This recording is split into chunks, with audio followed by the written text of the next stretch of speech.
Crawford will do it again with Keith Van Horn and Jermaine O'Neal.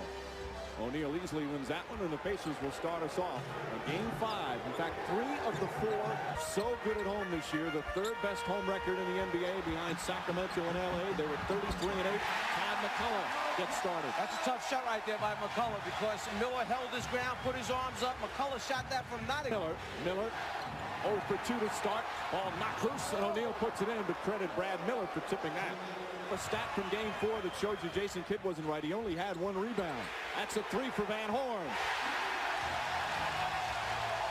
Keith Van Horn was in this gym, in this arena. Nets looking to run every opportunity. Kittles draws contact and puts it in. 2 players to do the bulk of the scoring. Ron Artest, that's a 2-pointer. And Artest, who really was the star player of Game 4, knocks one down. That was Kenyon Martin and Tim Walsh, the trainer of the Nets, as Kerry Kittles hits the jump shot from the corner. Tim Walsh said today, we're going to win the game tonight. McCullough keeps it alive right to Tinsley, and Miller releases. And Reggie Miller with a slam. He looks over at Derek Stafford. He felt there was contact.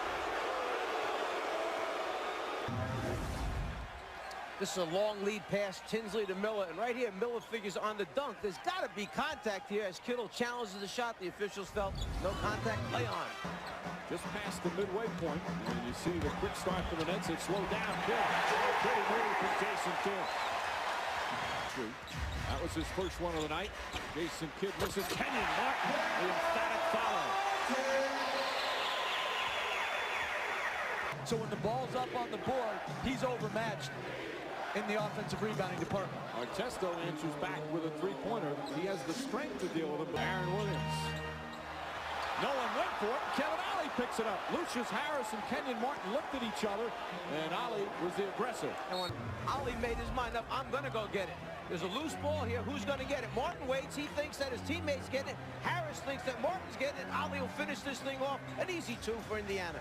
And Pacers have their first lead of the game. It's an 11-point turnaround. They trail by 10. Now lead by 1. Martin, quick move. He's got amazing quickness for a guy his size. They never called him on Kareem. Jefferson, quick spin move. Oh, great block from O'Neal. For you, even though Ollie was there, it was Mercer that was leading that fast break. Aaron Williams on the foul. A game's front. Well, obviously he's their stopper against front court defense. Ollie puts it in. Kevin Ollie, who last year didn't play big minutes for the Sixers in their playoff run, but he played important minutes. That experience in helping him when he can shoot from outside. As Mercer comes off the screen. Good open look. And Ron Mercer knocks down another. Mercer now averaged almost 20 points a game. Granted for the Bulls last year, but he can score. And Harris puts it in. Inside and outside from Lucius Harris. Nets by 5. Harris had some big games during the course of the season for the New Jersey Nets, and he's a guy that you don't want to let him get it going because he will string him out from outside. Mercer's got it going. Mercer, like Miller, moves along the baseline extremely well. Again. Ollie. That's a 2. Ron Mercer, really a big spark off the bench. He has the last 6 Pacer points, and he's the first player in double figures. He's got 10. And Kidd is on him. Does a good job fighting over. Now he gets some room. That's a 3. And a rebound, Van Horn. Van Horn gets it off in time, but well short. Van Horn for 3. And gets the roll. Keith Van Horn feeling it here in the 3rd period. His 5th 3-pointer of the game.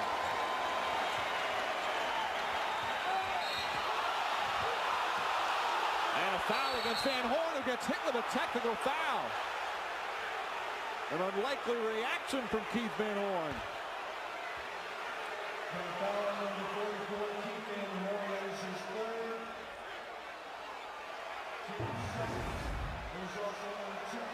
Let's take a look at the foul. Reggie's running that little UCLA or rub cut. Van Horn stands in his path to try and pick up the offensive foul. Disagrees with Joe Crawford's call. Joe Crawford disagrees with his reaction. Most of the time, I hate to see players take technical fouls. But if it's that type of emotion that makes Van Horn that aggressive on the offensive end, I think Byron Scott will take that trade-off. No notion about that 3. Brad Miller. And Brad Miller hits another. He's got 14. Dominant the first 3. having a subpar game. Is it something the Pacers are doing differently as he hits the jumper? I don't know if they're defending him any differently.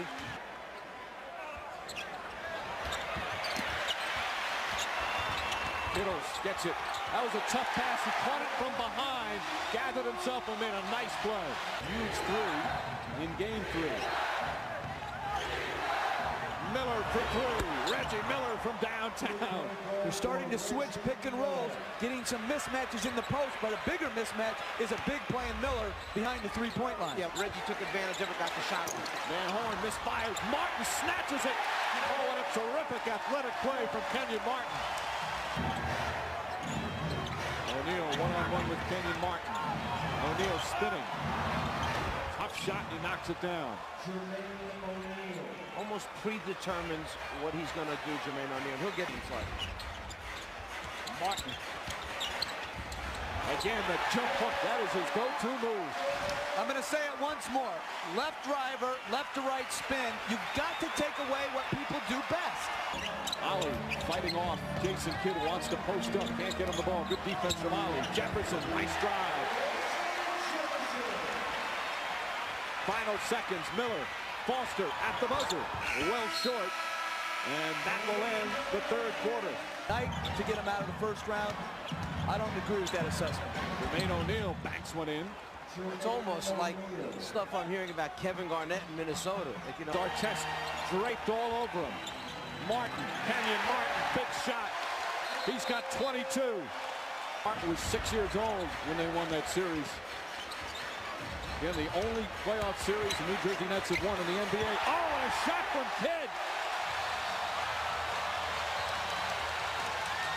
And Mike Fratello was 50. Long rebound, Van Horn. Keith Van Horn, blocked by O'Neal, but a foul.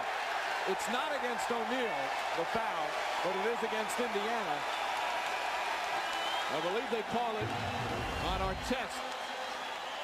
Van Horn is elevating, ready to throw it down, and that looks like a great block right there by O'Neal. But Artest, you saw him push 5.5 to play in the fourth. Kidd, tough shot. Ollie may have gotten a piece of it. Van Horn falls, and Kidd right there for the follow. Ron Mercer hit his head and was slow getting up. Indiana, Nets haven't turned it over in the period.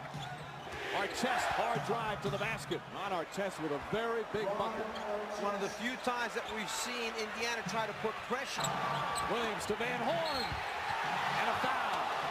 Ron Artest will be done. Artest, another strong game. 14 points, 5 boards, and 4 assists. But he's fouled out. Under 4 to play. 7-point New Jersey lead. Miller for 3, puts it in. Reggie Miller again.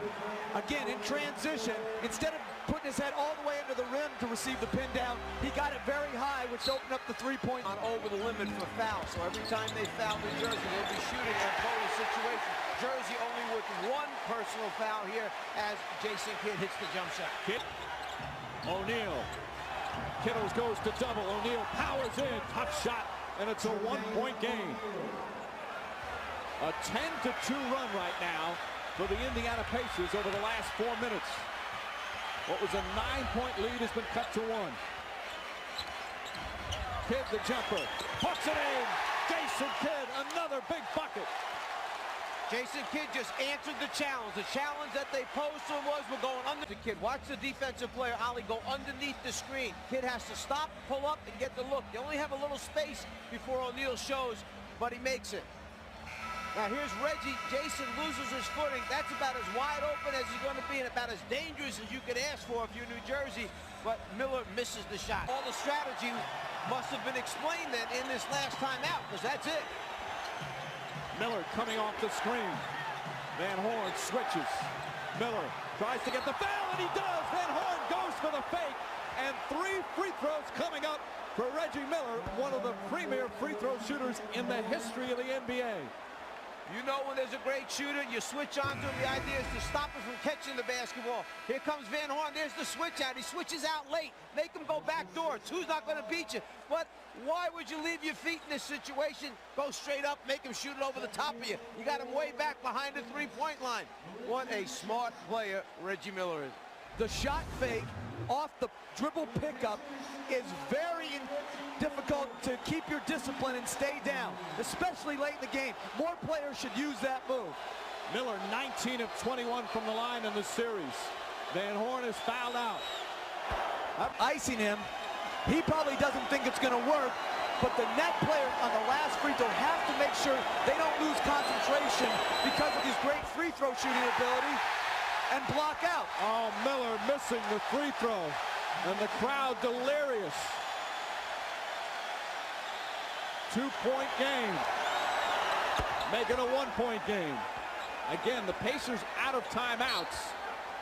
So you got to foul immediate performer. Kidd gets it right away, and Kevin Ollie fouls him right away. Jason Kidd from the free throw line tonight is a perfect 7 for 7. That was absolutely too easy with 18 seconds in your season to get the ball in. Just too easy. Kidd in the series over 80%. This season 81%. 2 big free throws here, but even if he makes both, it's still only a 3-point lead with 17.3 remaining. Plenty of time for the Pacers, but they are without timeouts. Amazing how an entire season can come down to who makes free throws. And you asked the question earlier, why was he brought here? This is why he was brought here. This fourth quarter is his time. He has the last 7 New Jersey points, 11 of his 22 here in his fourth quarter. 2 clutch free throws from Jason Kidd. 3-point game. Now do you foul and make sure they don't take a 3? If it gets down below 8, I'm foul. I am going to foul. I'm not letting Reggie Miller get a shot. Kevin Ollie goes in and misses a 2-pointer. Rebound and a foul. Jefferson grabbed it, and he'll shoot free throws with 5.1 remaining. Ollie made a good play. He saw that the outside passes were covered to the perimeter for a 3, so he saw the clear lane. Reggie Miller had changed directions along the baseline. Kittles is lost for sure. Now he's got the rookie on him, Jefferson. Reggie following the ball, hoping that it might take a long bounce. And you know he was running right back behind the 3-point line if it bounced long to him. Jefferson, 2 big free throws for the rookie. Not even close. Still a 3-point game. This is the crucial one to make it a 4-point game with 5.1 remaining. If he misses, by the time they get to half court, they must foul. They cannot risk it. Misses both. O'Neal the rebound. Kevin Ollie brings it up. Throws it across. Miller for 3. Oh! He backed it in! He backed it in! And the game is tied. We're going to overtime. You have to foul in that situation. Now the officials are concurring. Bob Delaney signaled yes. Joe Crawford now saying, with the other official checking it, and they say yes, it beat the buzzer. And Reggie Miller does it again. Kevin Ollie looked for no one other than his teammate, Reggie Miller. Let's take a listen. And again, a key, listen for the buzzer. Raw. The ball is in his hand. The red light, to me, the red light is on behind the backboard, which means right there, the game should be over. If you're taking a look, this is what they follow. That red light, there's the zeros up on top. It's already over. The ball's in Miller's hands. When the official makes a call in this instance, these are the best officials we have here. But as Miller turns and banks this thing off the glass, there is a split-second difference between when it was out of his hands versus when the red light came on and the clock was at 0-0. Bob Delaney's in his 15th year in the league. He's worked a lot of big games. He's one of the better officials. It's a tough call. It appeared that Missed the 2 free throws. Miller, the floater. Reggie Miller puts it in. And the Pacers get the first points of the overtime. Ron Artest is fouled out, but cheering on his teammates. Make that kind of shot. What's important right now, they regain their focus, just like Charlotte did to win their game as Williams jumps in with that jump hook. Baron Davis got that team together after the shot was taken away from him. And now with a lineup of Ollie, who they like for the ball handling, Mercer and Miller, who can make shots for him. Mercer fires and puts it in. Ron Mercer with a big game, 16. You're going home or you're going to go on to the next round. All those small things show up in these kinds of situations. Martin again with that quick shot, and he gets the roll. We're tied again. The crowd's been on its feet most of the overtime. Miller for 3. Bang! Reggie Miller again. And the Pacers up by 3 with a minute and a half remaining. He wants the ball right now. You can see it. He's clapping for the ball. 29 for Reggie Miller. More playoff heroics. Kidd answers right back. And Jermaine Williams knocks it away. Harris double teams. Ron Mercer hits some big shots and hits another. What a performance from Mercer off the bench with 18. It was a nice pass out of the double team that time by Jermaine O'Neal. He wanted to hit Miller. Miller was cut off. He looked diagonally across and got Mercer. Kidd with the left hand. Oh, what a play from Jason Kidd.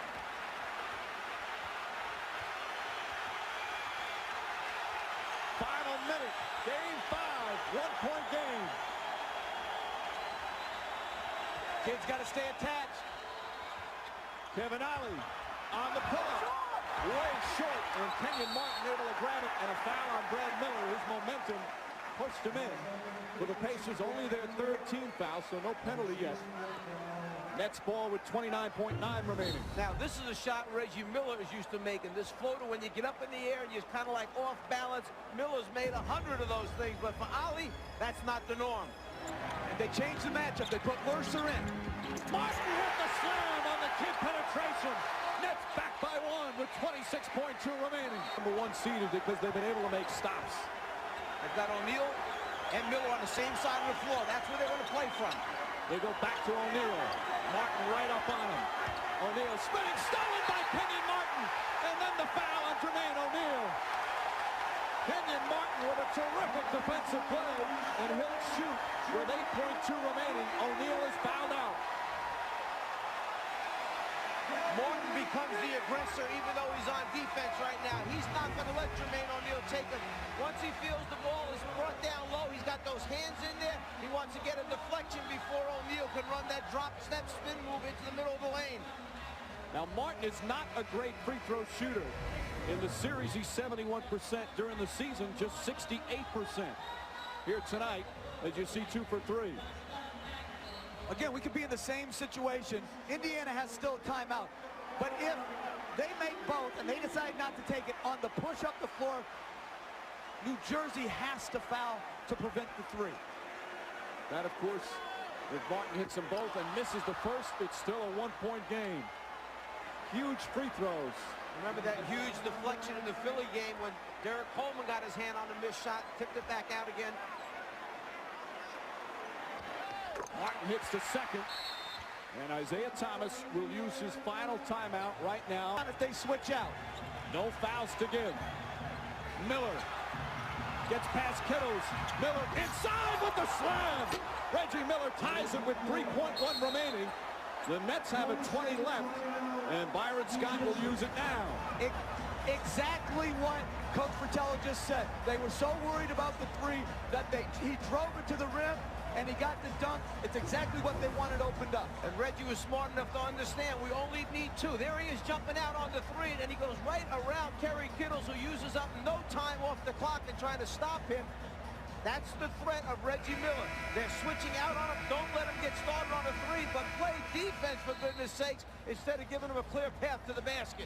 And the Nets grateful for the new rule this year. There used to be a 20-second timeout. You could not advance the ball. Now you can. Martin to Kidd. Kidd makes his drive, puts it up. No good. Double overtime. I wanted to travel, but Harris gets the rebound. It's interesting. Here comes Kittles, draws the foul, and 1. Bad foul from Mercer, and Kittles with a chance for a 3-point play. That's bad transition defense. You should never give up a layup like that in this particular situation. And it was interesting to see the hesitation in Ollie. In game 4, he didn't. He shot it freely. Here, Kittles touch foul. You got to put the guy on the line for 2 free throws there. There can't be any touch fouls going down the stretch of these games. I didn't know who Ron Mercer thought was going to pick him up running down the floor. Ron By Miller.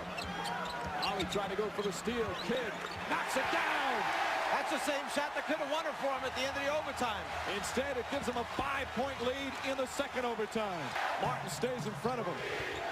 Mercer, tough fall-away shot. Ron Mercer offensively, a superb game. He now has 20 points. Minutes for Martin, 50 minutes for Kidd. Kidd knocks it away, and a foul on Austin Crozier. And Crozier is fouled out. Kidd has played the entire second half in overtimes. And it's the 14th foul. Jason Kidd is not going to just stand behind him. He peeks to the outside and then runs around to the inside to get a piece of that ball. He knows he's giving up a lot of size, and then he goes down on the floor. And like I said, he's only in his 51st minute of this game. Kidd looking to make his move. Shot clock winding down. Kidd has to put it up. Oh, he puts it in. Ollie right in his face. And the Nets back up by 5. And to do it. But the #1 seed advances to the second round.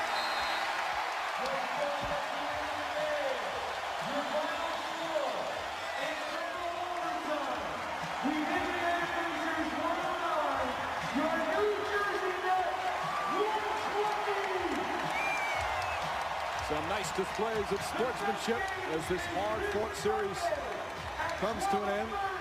That first playoff series, they defeated defending champion 76ers in the first round, lost in the second round to Milwaukee. This time, these current Nets will play the Charlotte Hornets in the second round. Jason Kidd, a spectacular performance.